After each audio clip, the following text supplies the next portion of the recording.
자, 여러분들 맨 처음에 딱 펴시면 이제 뭐가 나와 있습니까? 현대시가 나와 있습니다. 자, 박두진의 도봉이라는 시가 나왔는데요. 일단 박두진은 유명한 시인이고 도봉이라는 시는 그렇게 유명한 시는 아닙니다. 네, 그러나 여러분들 그냥 뭐 문학적인 그런 걸 떠나서 도봉이 뭐예요? 산. 오, 도봉산. 도봉산. 도봉산 어디 있어요? 1호선. 도봉구. 그렇죠. 그러니까 이제 1호선을 타고 저 끝으로 가면 서울 이제 오른쪽이죠. 동쪽이죠. 거기에 도봉구가 있습니다. 거기 도봉구에 있는 산이 도봉산이에요. 그러면 관악구에 있는 산은 뭡니까? 관악산. 관악산이겠죠. 자, 그 서울 3대 산. 도봉산, 관악산 또 뭐 있죠? 남산. 아, 남산은 조금 좀 한 4대장 정도고 3대장 진짜 중요한 산 있잖아. 북한산이 있죠. 북한산 서울에 있습니다. 북한에 있는 거 아니에요? 그럼 왜 이름이 북한산일까요? 북한이 보여서 한강 북쪽에 있기 때문에 북한산입니다. 자, 그럼 우리가 이제 박두진이라는 사람에 대해서 한번 언급을 해보도록 하죠. 박두진이라는 사람은 언제 주로 시를 썼던 사람일까요? 일제 군단기 맞습니다. 맞기는 맞는데 조금 구체적으로 몇 년대? 1930 일단 자, 1900 나왔습니다. 자, 다음 30년대 후반에서 40년대에 주로 시를 썼던 사람입니다. 예, 물론 그때만 시를 썼다는 건 아니에요. 그러나 우리에게 보통 의미 있는 시로 다가왔을 때 그때, 그러니까 일제강점기 전과 일제강점기 후 이때 시를 많이 썼습니다. 이 박두진하고 좀 비슷한 소재를 다루고 있는 사람들이 누가 있느냐. 유명한 사람 중에 조지훈이라는 사람이 있어요. 약간 미국 사람 같긴 한데 이 조지훈이라는 사람이 잘 모르시죠? 시 하나 들었어요. 낙화인가? 기억력이 좋은데요? 조지훈의 낙화. 맞습니다. 기억 좋아요. 자, 조지훈의 낙화가 있었고요. 그 다음에 요 사람이 더 유명할 거예요. 박목원 하면 또 어떤 시가 생각납니까? 나무 나목? 박목원은 진짜 많이 들었어요. 박목원 많이 들어봤을 텐데. 이거 많이 들었어요. 그래? 뭐라고요? 박목원 하면 제일 유명한 시가 이제 구름에 달 가듯이 가는 나그네. 들어본 적 있지 않아요? 네, 나그네라는 시가 아주 유명하고, 그다음에 뭐 하관이라는 시가 있기도 합니다. 뭐 동생 죽은 뭐 그런 시도 있어요. 어쨌든 더 유명한 사람인데 이 사람들과 이제 박두진까지 해서 이 사람들은 주로 무엇을 소재로 했느냐? 자연을 소재로 쓰는 경우들이 많았더라. 그래서 얘네들 뭐라 그래요? 청록파라고 합니다. 네, 다만 우리는 이 청록파라는 것은 몰라도 돼요. 사실 이런 건 중요하지. 요즘 같은 수능 시대에는 이런 거 몰라도 됩니다. 네, 다만 이 사람들이 쓰는 시는 자연과 관련된 게 많았었겠구나. 요 정도 아시면 돼요. 그래서 박두진의 시를 봤더니 이 시도 봤더니 뭔가 도봉산이 나왔으니까 자연과 함께하는 뭐 그런 내용인가 보다. 하지만 주제는 그건 아니에요. 자연 친화랑 전혀 관련 없습니다. 자, 한번 읽어볼게요. 산새도 날아와 부딪지 않고 구름도 떠가고 오지 않는다. 자, 1연과 2연을 읽어봤습니다. 오른쪽으로 요렇게 한번 묶어보시죠. 1연, 2연을 다 묶어보세요. 그럼 우리가 다른 거 볼 필요 없고요. 눈에 보이는 형식적 특징만 한번 보시면 돼요. 어떤 특징, 어떤 표현법이 사용됐다고 보시면 되겠습니까? 지금 1연과 2연을 같이 묶었잖아요. 그러니까 1연과 2연이 공통적으로 이렇게 말할 수 있는 표현법이 있지 않습니까? 안고 앉는다? 그러니까 않고 앉는다도 뭐 일부 해당이 되긴 하는데 이게 안 보여? 산세 구름? 문학을 너무 오래 안 했어요. 뭐 물론 그렇긴 하잖아요. 물론 여러분들이 한 거의 지금 6개월 정도를 문법만 해가지고 문학이 조금 사음부 아니 음보를 물어보는 게 아닙니다. 표현법을 물어본 거예요. 대꾸법이 생겼잖아요. 그러니까 유사한 통사 구조가 반복되었다. 문법을 배웠으니까 통사가 뭔지 알잖아.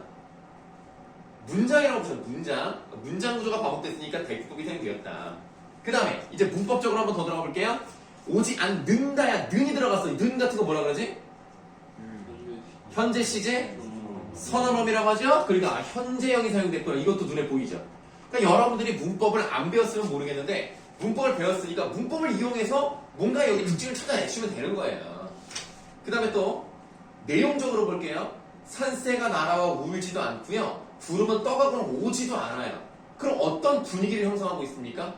외롭다. 아, 그렇지. 근데 그거를 좀 약간 있어 보이는 말로 한번 해볼게요.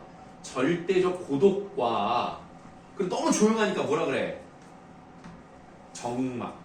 이렇게 가는 거죠. 그러니까 여러분 시를 해석하는 데 있어서 이 시 어떻게 해석하지? 걱정하실 필요가 없다니까. 차근차근 가는 이런 연습을 하다 보면 여러분들이 이제 문학을 이렇게도 해석을 해볼 수가 있겠구나. 이런 감각을 익히는 게 중요한 거예요. 매번 말씀을 드렸습니다만 여러분들이 공부하는 문학작품 모의고사 수능에 안 나와. 100개 공부하면 한두 개 나와. 그러니까 확률이 굉장히 낮아요. 그러나 우리가 왜 문학을 공부합니까? 문학을 읽는 눈을 기르기 위해서 그런 것이다. 그 다음 인적 끈인 곳 홀로 앉은. 자, 그 다음에 가을산의 어스름이라고 되어 있네요. 우리 이 부분을 통해서 뭘 할 수 있습니까? 어떤 것을 얻어낼 수 있죠? 어떤 단서를? 그렇죠. 가을이라고 했으니까 계절적 배경 나왔어요. 또 시간적 배경도 나왔죠. 또 공간적 배경까지 다 나왔어요. 어스름이 해가 질 무렵에 좀 어둑어둑해지는. 그래서 시간적 배경이라고 말씀드리는 거예요. 그 다음에 여러분들 좀 익숙한 단어가 나왔습니다. 호이, 호이. 자, 호이가 계속되면 울린 줄 안다. 우유를 형성하죠, 여러분들. 뭔 둘리가 됩니까? 호이라는 음성 상징어가 2번 반복됐으니까 호이가 계속되면 우유를 형성한다. 그래서 호이 호이 소리 높여 나는 누구도 없이 불러보나. 그러니까 어떤 감정이라고? 외로운 정서가 나타나는 거죠. 뭐 솔직히 이거 모르진 않잖아. 울림은 헛되이 빈골 골을 되돌아올 뿐. 자, 헛되이란 말이 나왔습니다. 이거 문장 성분 뭐예요? 부사어죠? 헛되이라는 부사어와 그 다음 되돌아올 뿐에서 뿐은 품사가 뭡니까? 의존명사죠? 이 부사어와 의존명사를 통해서 우리는 뭘 알 수가 있어? 뭔가 허탈함. 그러니까 내가 사랑하는 사람이 있는지, 내가 누군가 그리워하는 사람이 있는지 아직은 뭐 정확히 나와 있지 않습니다만 뭔가 불러요. 부르는데 헛되이라고 돼 있으니까 내가 부르는 거에 대답이 없네. 되돌아올 뿐 그걸 확인하고 있는 거잖아. 그 다음 산끈을 길게 늘리려. 그러니까 산끈을 길게 늘리면라는 것은 그늘이 길어진다는 거니까 해가 지고 있다는 얘기고 시간이 흘러가고 있다는 얘기죠. 붉게 해는 넘어가고. 그럼 지금 이 부분은 시간이 흘러간다는 시간 경과의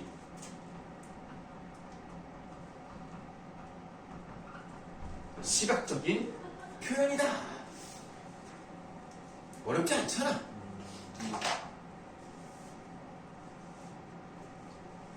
자, 붉게 해는 넘어가고 황혼과 함께 이어 별과 밤은 오리니 삶은 오직 갈수록 쓸쓸함 사랑은 한갓 괴로울 뿐. 여기 똑같이 뿐이란 말이 나왔어요.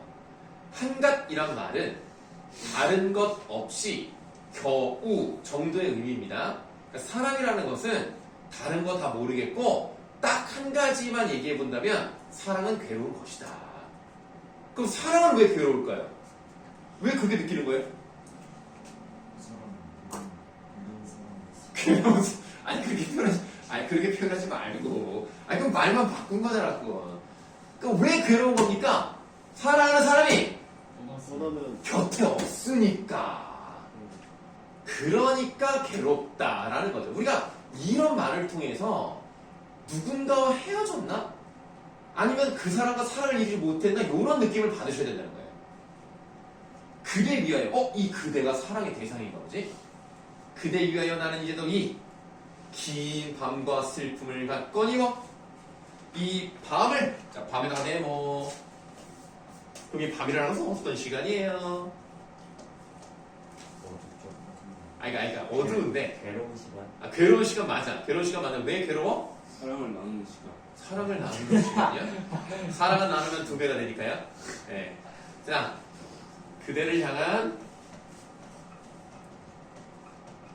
그리움의 시간이죠.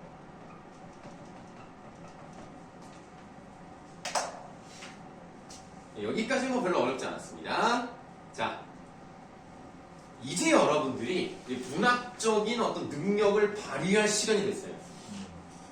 마지막, 이제 한 줄에서 그게 결정이 납니다. 이 밤을 그대는 나도 모르는 어느 마을에서 쉬느뇨 바로 하겠습니다. 자, 전혀 관계없는 질문이지만 한번 해볼게요. 여기 지금 보시니까 마지막 의문형 종결어미가 느뇨로 끝났어요. 뇨로 끝났으니까 모음이 아래쪽에 있네요. 설명 의문문이네. 물론 중세국어가 아니기 때문에 뭐 사실은 의미는 없습니다만 실제로 설명 의문이 맞기는 맞습니다. 어느 말에서 쉬는 뇨라고 돼 있으니까 그러면 요거는 그냥 한번 물어본 것 뿐이고 여러분들이 문법을 또 버리시면 안 되니까 물론 여러분들이 3학년 때 뭐 화작을 선택하시든 언매를 선택하시든 뭐 자유예요. 그렇지만 언매를 우리가 이렇게 오랫동안 해왔잖아. 그럼 나는 아까워서라도 계속 가지고 가야 된다라고 생각합니다. 물론 선생님 저는 전혀 아깝지 않아요. 저는 그냥 아이 그냥 버려도 돼요. 이런 사람도 있을 수 있습니다. 그러나 선생님은 이제 개인적으로 이제 언매를 선택하는 것도 나쁘지 않다. 이렇게 좀 말씀드리는데 우리가 이제 문법적인 거 떠나서 이제 문학적으로 접근하겠습니다. 쉬느뇨라는 이 말에는 어떤 의미가 담겨져 있을까요? 이거 맞추면 진짜 문학적 감수성이 정말 대단한 학생 내가 칭찬해드리겠습니다. 그들을 거쳐가는 거. 좀 뭐 답이라고 조금 거리가 있네요. 쉰이 어디서 쉬고 있느냐 이거거든 지금. 그럼 거기에 어떤 의미가 함축되어 있을까? 한번 맞춰봅시다. 어느 여자를 만나야 하나. 누구랑 있냐? 좀 내용이 좀 어느 여자랑 만나야 되냐? 그대는 이미 정해져 있는 거예요. 한 사람을 좀 정해놓고 있어. 쉬었다 가네. 라면? 누구를 만나서 당신이 잊어야 할까? 당신 누구랑 있냐? 나랑. 그거는 아니에요. 서준이가 뭐 말할 것 같은데? 누구? 너 누구야? 여기서 서준이가 너밖에 더 있어?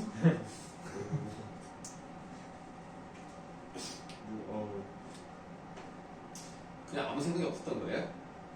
고민을 하고 있었는데. 예. 그럼 그 고민의 결과를 한번 말해볼까요? 누구랑이 아니라 네네네. 어느 마을에서 신혼요라는 거는 네네.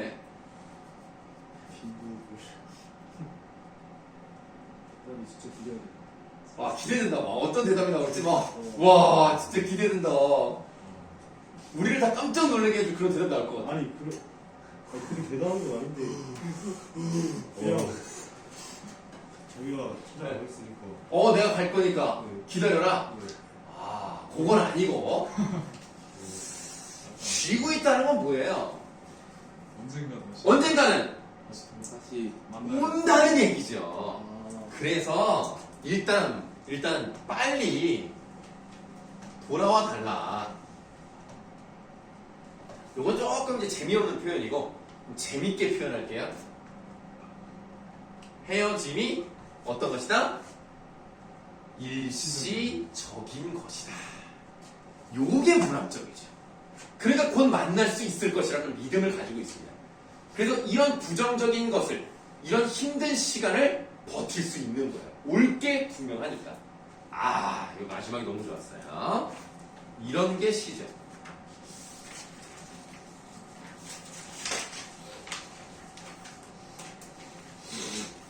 자, 그럼 다음 시 한번 보도록 할게요. 다음 시는 김용택의 그리운 그 사람입니다. 자, 아까는 이제 서준이가 이제 대답을 했으니까 동민이가 한번 해보자. 요거는 그냥 때려 맞추면 돼요. 김용택이라는 사람은 어느 지역 출신 사람일까요?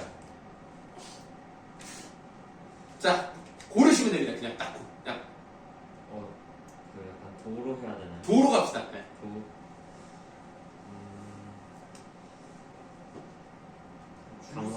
경상도. 경상도, 북도, 남도. 경상북도. 아, 안타깝습니다. 시준이 부산남도. 어디야? 부산남도. 네, 아니었어요. 네, 경상도 사실 아니었어요. 자, 우성이가 해보자. 북쪽일 것 같아요. 북쪽. 충청도요. 북도, 남도. 남도요. 강민이 황해도. 아닙니다. 왜 갑자기 황기도가 나와요? 이찬이 충청북도 나도 몰랐으니까. 네. 전라도. 전라 어디 그러면? 전라남도. 전라남도. 전라남도 출신입니다. 광주.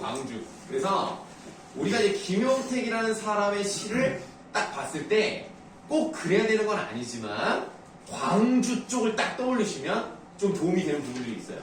광주. 그러면 몇 년대를 얘기하는 거죠? 80년대. 전두환 때. 그렇죠. 80년대입니다. 그래서 김용택이 80년대만 시를 쓰진 않았습니다만 요 시는 그 4번 문제를 보시면 나와요.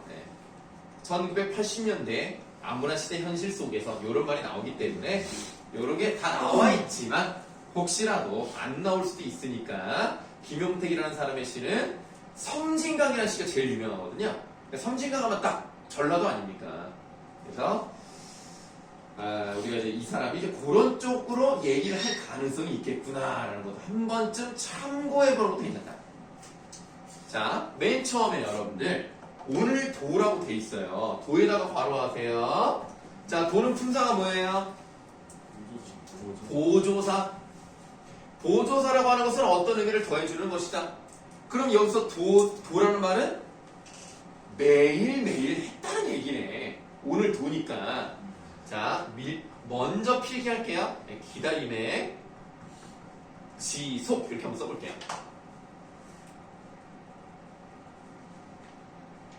그러니까 우리가 아까 배웠던 도봉이랑 좀 맞물리는 부분이 있죠? 뭔가를 기다리고 있는 겁니다. 오늘도 해 다 저물도록. 자, 우리가 문학을 오랜만에 했습니다만 저문다? 하강적 이미지 나오죠? 하강적 이미지니까 예상적인 분위기가 나타날 수 있겠구나. 요거를 일단 밑밥으로 깔고 가야 전체적인 분위기를 잡고 갈 수 있다는 얘기예요. 자, 오늘도 해 다 저물도록 그리운 그 사람 보이지 않네. 그리운 그 사람은 당연히 좋은 거 아닙니까? 요건 동그라미 하셔야 되겠죠. 그리운 사람을 싫어할 수는 없잖아. 말이 안 되잖아. 그리운 그 사람 동그라미 했고요. 그 다음 보이지 않네는 괄호하세요. 요 괄호한 이유는 뭘 것 같아요? 넓게 보세요. 넓게. 보이지 않는데. 그렇죠. 보이지 않는 계속 반복되기 때문에 그래서 괄호 한번 해본 겁니다. 문일 형성하는 부분.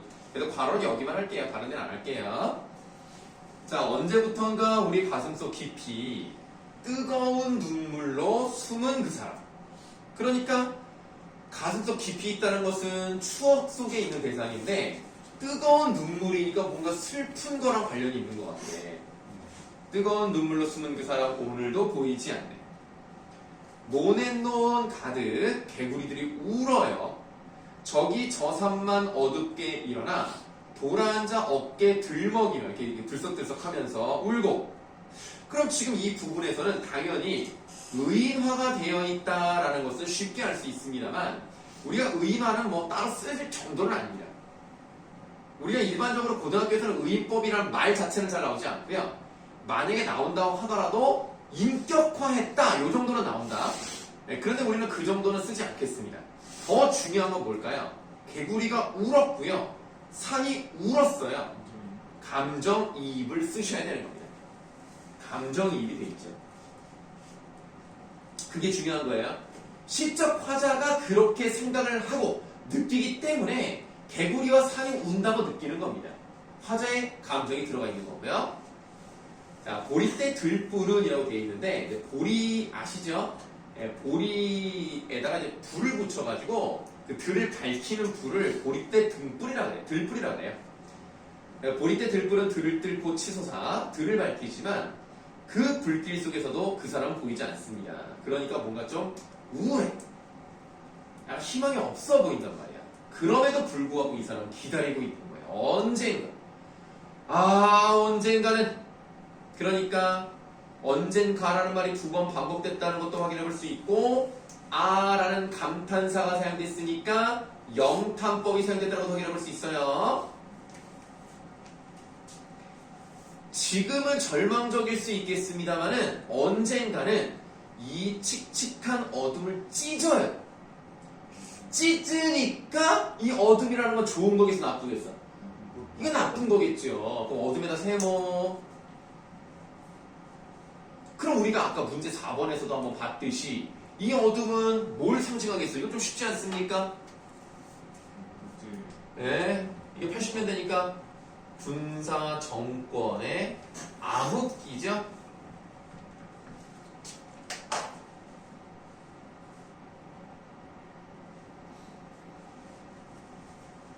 이 어둠을 찢으며 눈물 속에 꽃처럼 피어날 뭔가 푸근의 이미지잖아.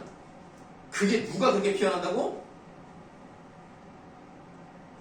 네, 거기 나오는 저 남산 꽃 같은 사람. 자, 꽃 같은 사람 동그라미 하세요. 그러면 어둠과 꽃 같은 사람은 서로 대조되는 소재겠죠. 그러면 어둠이 군사정권의 암흑기라면 꽃 같은 사람은 뭘 의미하겠어? 그거를 찢을 수 있는, 네, 찢을 수 있는 그 누구? 이재명?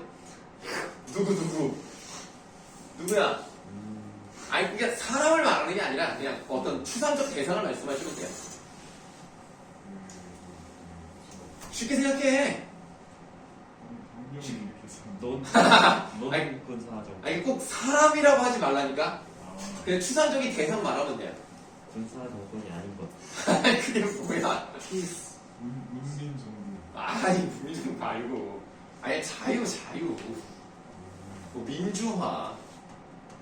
이런 걸 의미하잖아.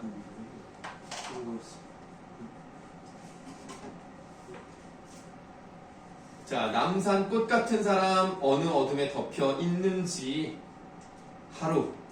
이 하루를 다 찾아다니다 짐승들도 집 찾아드는 저 들길에서도 그리운 그 사람 보이지 않네. 그러니까 약간 희망이 아예 없는 건 아니지만 조금 우울하게 끝이 나는 시입니다. 그래도 어쨌든 이 그리운 사람이 오면 부정적 현실을 극복할 수 있는 그 대상이라는 것은 확실하죠. 이렇게 해서 시를 한번 오랜만에 한번 봤습니다. 할만합니까? 아니요. 그래도 좀 쉬운 편인데. 자, 현대시 하나 끝났으니까 그 다음 현대시로 넘어가도록 하겠습니다.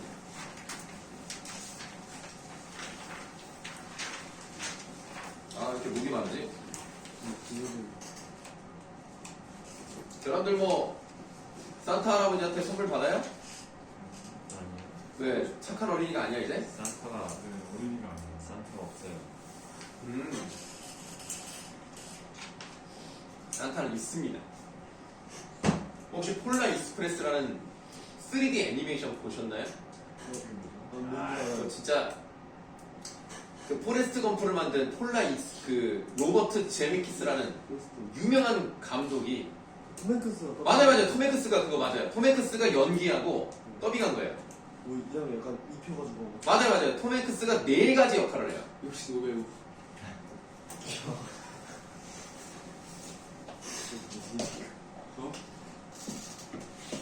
나는 몰랐는데 재밌더라고. OCN에서 봤는데 재밌대. 옛날에 되게 재미없는 걸로 알았는데 한번 보세요. 되게 크리스마스의 의미를 생각해 볼 수 있는 그런 영화입니다. 그래서 어쨌든 너희들은 착하게 살지 않았다는 이유로 못 받으니까 안타깝구나. 선생님은 선물을 받을 거거든요. 뭘로 받으세요? 어? 보통 어린이가 아니 어린이에게만 선물을 준다는 얘기가 어딨어요. 그럼요. 어른도 받을 수 있죠. 마음은 어린이. 산타 폭성에 묻혔다는 거. 아닙니다. 그거 다 거짓말, 그 가짜뉴스. 유튜브에서 봤지? 잘못된 거야. 그리고 산타는 핀란드에서 온단 말이야. 내한을 안 한대요, 오늘. 내가 뭐라고요? 내한 안 한대요. 그냥 내가 취소됐어? 네. 이거 뭐 강날디가 이거 뭐야 이거? 날강구네. 왜 온다고 해놓고 안 와? 자, 다음 작품 보시면은 누가 썼습니까? 신동엽. 신동엽이 뭐가 유명하죠? 마늘 사냥. 마녀사. 여보세요. 이 시인이 설마 마녀사냥에서 색드립을 했겠어요? 아니 이 사람 껍데기는 그렇지 껍데기는 가라로 유명한 시인이죠. 껍데기는 가라는 아시죠? 네. 껍데기는 가라. 4월도 알맹이만 만 남고. 맞고. 응 아니야. 그 동학년 곰나루 그 정신도 알맹이만 남고 껍데기는 가라. 그래서 모든 쇠붙이는 가라 이렇게 끝이 나죠. 신동엽의 껍데기 유니버스 이따가 한번 보도록 하겠습니다. 자, 향아. 향에다 동그라미 해봐. 향이 뭐예요? 스멜? 스멜 이름이요? 아니야. 사람 이름. 사람 이름이야. 사람 이름이니까 시적 뭐라고 하는 거지? 청자라고 할게요. 시적 대상도 맞습니다만 지금 시적 화제의 말을 듣고 있는 사람이고요. 그 다음에 괄호를 열고 다음으로 넘어가도록 하겠습니다. 향아, 너의 고운 얼굴 조석으로 우물가에 비추이던 조석이 뭐냐? 마음의 소리. 피할 수 없는 마음의 소리 말고 한자로 뭐야 한자? 돌. 아침 저녁. 아침 저녁으로 우물가에 비추이 던이야 얘들아. 던에다가 네모하세요. 야야 던이랑 현아랑 헤어졌대. 와 충격 아니냐? 7년 사귀었는데 8년인가? 그게 뭐 있어요? 그렇게 오래됐는데 헤어졌대. 그러니까 이게 7년 넘어가면 많이들 헤어진다니까. 그러니까 빨리 결혼했어야 돼. 에이 바보들 왜 헤어져? 그렇게 뭐 난리를 쳐놓고는 우리 커플 다운스도 있는데. 뭐 지워야지 뭐 어떡하겠어. 살을 뜯어내든가 뭐. 그래야지. 그러니까 여러분들 7년 이상 연애해서 헤어지지 않고 결혼까지 한 사람은 상당히 드물어요. 저희 부모님 네. 7년 연애하셨어요. 네? 저희 부모님. 7년 연애하셨어요? 네. 8년 연애한 사람도 있어요. 비싸지. 와. 성공, 인생의 승리자. 에이, 그렇습니다. 8년? 네, 8년. 그래서 10살 때부터 연애를 했죠. 초등학교 시절부터 연애를 하고 고등학교 때 우리 애기가. 자, 그럼 이제 비트웨이 던이라고 돼 있으니까 이 던이라고 돼 있으면은 뭐예요? 이거 뭐죠? 이거 문법적으로 뭐라고 하죠? 과거를 나타내는 관형사형 어미란 말이에요. 과거 회상이죠. 우리가 서너말 어미 더가 들어가면 과거 회상 서너말 어미고 거기에 니은이 붙어서 관형사형 어미가 완성이 됐어요. 과거 회상이고요. 이 사람은 과거 지향적인 사람이라는 것을 이제 확인해 볼 수 있습니다. 자, 그러면 과거를 지향한다는 얘기는 과거가 이 사람이 봤을 때 긍정적 가치를 가지고 있기 때문이겠죠. 그럼 어떤 의미를 가지고 있는지를 한번 보도록 할게요. 오래지 않은 옛날로 가자라고 돼 있으니까 오래지 않은 옛날 좋은 거 아닙니까? 그 동그라미 하셔야 되겠네요. 오래지 않은 옛날. 이게 지향하는 세계이고요. 오래지 않은 옛날로 가자. 가자 바로 합니다. 자, 이거 무슨 형 어미라고 하죠? 청유형 어미라고 하죠. 그럼 청유형이라는 얘기는 자신과 함께 가자라고 하는 거니까 이 말의 목적은 뭐예요? 뭐 하고 싶은 거예요? 설득을 하고 싶은 거죠?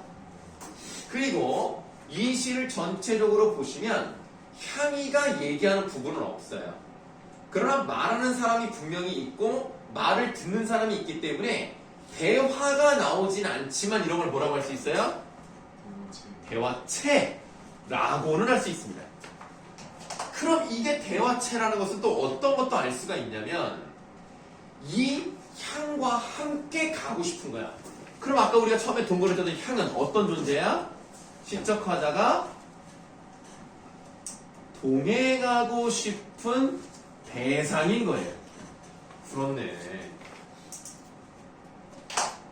아, 시를 이렇게 해석하는 거구나.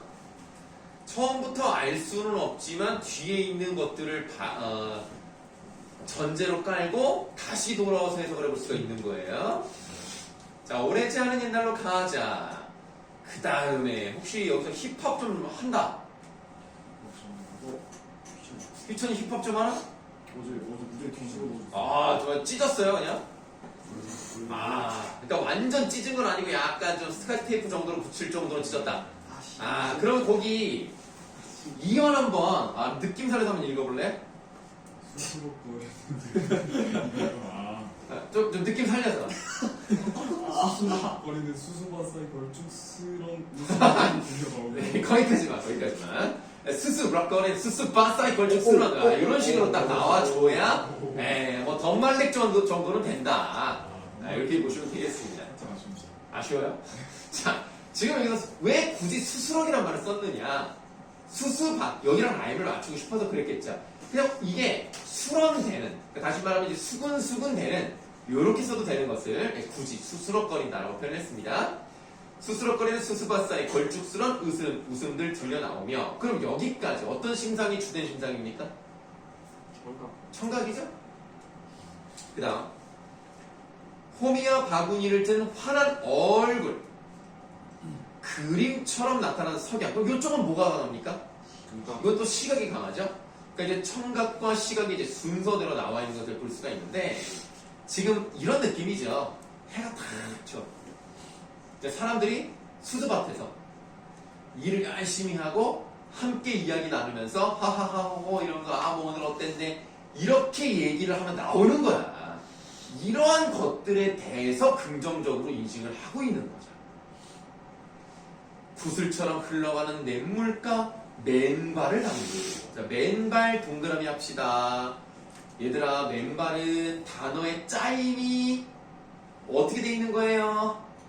이러한 단어의 유형을 뭐라 그러죠? 짜임으로 보시면 맨발이니까 잡스모. 파생어예요. 맨자가 붙어 있으면 접두사예요. 그래서 요거는 파생어인데 맨이라는 말이 붙으면 어떤 것을 의미를 더해줍니까? 날것? 날것이라는 말이 아주 틀렸다고 보기는 어려운데요. 정확한 의미가 있어요. 맨몸, 맨발, 맨손이면 뭐예요? 시골하게나 그렇지. 꼭 그렇게까지 적나라하게 표현하지 마시고 그냥 감싸 있는 것이 없는 이 정도로만 보시면 돼요. 그래서 맨발은 아무것도 감싸지 않았기 때문에 뭐죠? 이거 어떤 느낌을 주죠? 추워요. 벗어요? 뭐라고요?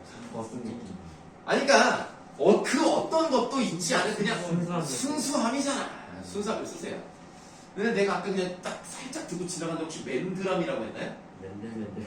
맨들맨들. 그러면 아무것도 감싸있지 않은 들 아니 맨들? 머리가 맨체스터. 체스터. 맨들맨들. 아무것도 감싸고 있지 않은 체스터. 아무것도 감싸고 있지 않은 유. 이상한데. 자, 맨발을 담그고 늘어앉아 빨래들을 두드리던 전설 같은 풍속으로 돌아가자. 그럼 전설 같은 풍속도 동그라미 쳐야 되겠네요. 다음, 눈동자를 보아라. 보아라는 괄호해 보도록 하겠습니다. 이 부분은 청유형이 아니네요.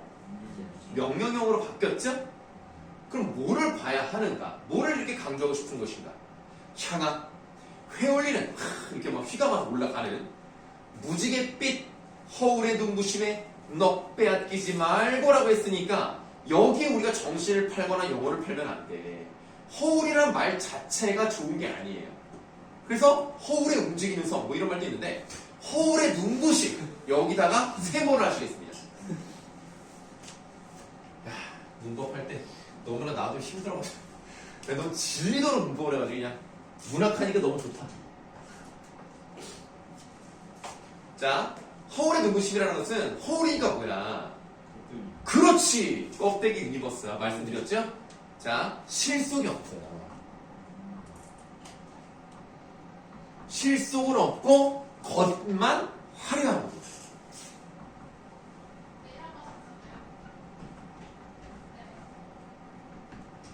이거를 얘기하고 있는 거예요. 그럼 이런 것들에 눈을 빼앗기지 말아라, 정신을 빼앗기지 말아라. 그럼 이런 것들은 우리가 어떻게 해야 돼? 극복해야 할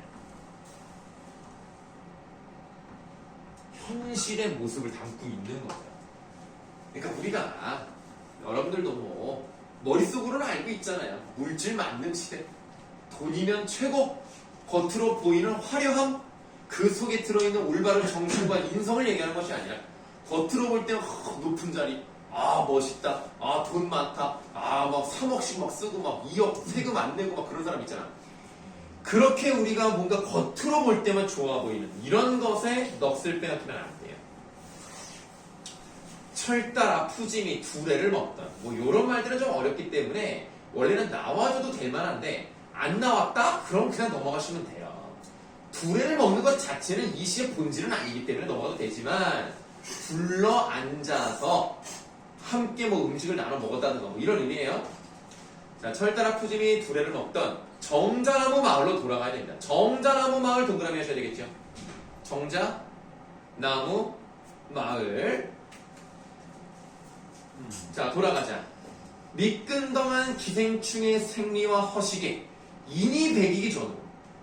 그러니까 인이 배긴다는 것은 완전히 그게 뼛속까지 들어가기 전까지 완전 내 몸에 하나가 될 정도 그 전으로 돌아가야 된다는 얘기예요. 그럼 기생충의 생리와 허식은 당연히 나쁜 거겠죠. 그래서 거기다 세모를 길게 할게요. 기생충의 생리와 허식. 그럼 일단 기생충이라는 것은 어떤 걸 얘기하고 싶었던 거야? 어떤 성질을? 기생충은 숙주가 있어야 되잖아. 숙주에 어디가 딱 박혀가지고 쭉쭉 빨아먹는 거 아닙니까? 그 현대인의 모습 중에서 어떤 것을 나타내는 거야? 남이 어떻게 되든냐 말든 뭐 나만 좋으면 되는 거 아닙니까? 이기적인 셀피시요. 네, 좋습니다. 이기적이고 그 다음 허식이라고 되죠. 허식. 좀 다른 말로 뭐예요? 네? 껍데기요? 껍데기 말고 아 그러니까 이제 겉으로만 되게 막 있어 보이는 척하는 아 그러니까 허용. 허자로 가지 말고 식자로 갈까요? 가식자.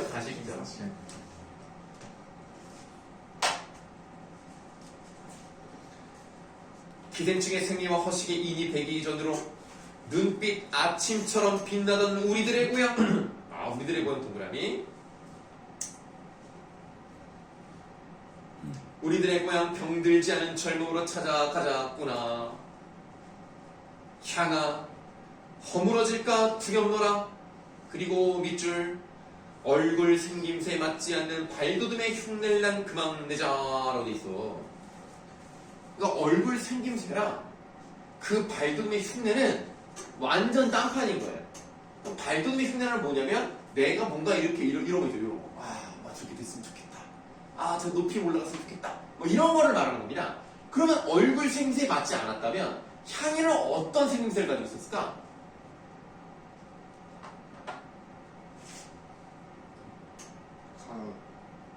가난하다고? 얼굴이요? 그러니까 얼굴이 꼭 어떻게 생겼다가 아니라 어떤 느낌이었을까? 얘는 어떤 애였던 거야? 화려하지 않다. 그러니까 좀 다르게 말해봐. 못생. 에? 화려하지 않다고 못생기다고 하면 어떡해. 좀 다르게 표현할까? 수수하다 말고. 순수하다. 순수하다. 그래서 우리 여기 순수한 존재입니다.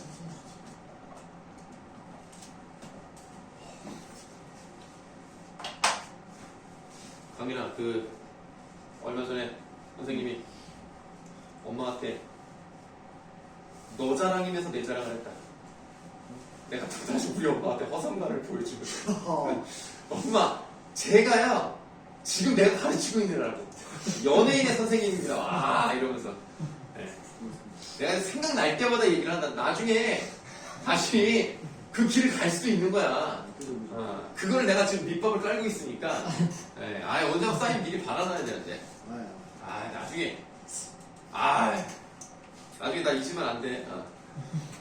그때마다 저에게 힘을 주시던 우리 이후 구도 선수라고 백정 선생님의 가르침을 잊지 않겠습니다. 이러면서 그 연예가 중계 같은 데 나와서 얘기해야 돼. 근데 어쩌면 내가 더 먼저 방송에 나올 수도 있어요. 우리 아들이 PD가 된대. 그래서 인맥 방송에 주요. 출연해야죠. 인맥 주요. 아 뭔가 연기자로 나올 수도 있어요. 네, 연기자.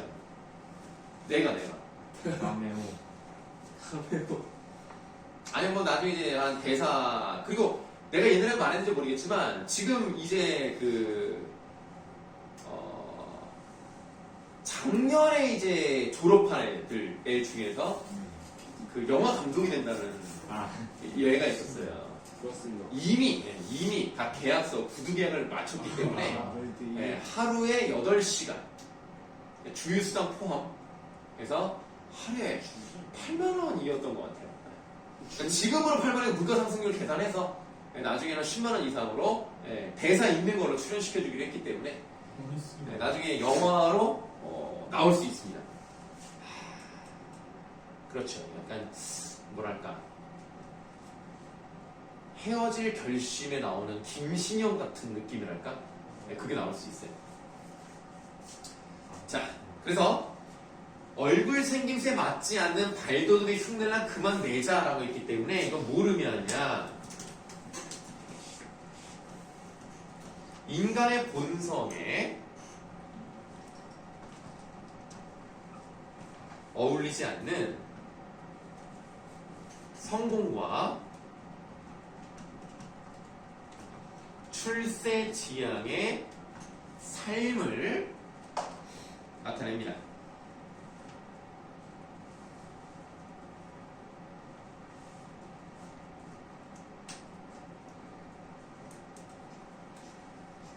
들국화처럼 소박한 목숨을 가꾸기 위하여 맨발을 벗고 콩밭이마다 이것도 몰라도 돼. 그냥 뭐 맨발을 벗고 콩밭임을 하니까 뭐 좋은 거다, 뭐 순수한 거다 이런 느낌만 받으면 돼. 콩밭이마다는 것은 콩알을 털어내던 이런 뜻이에요. 콩밭이마던 차라리 그 미개지혜로 가자. 그럼 미개지 좋은 거야 나쁜 거야? 좋은 거지. 미개지 동그라미 하세요. 순수한 공간이라는 거야.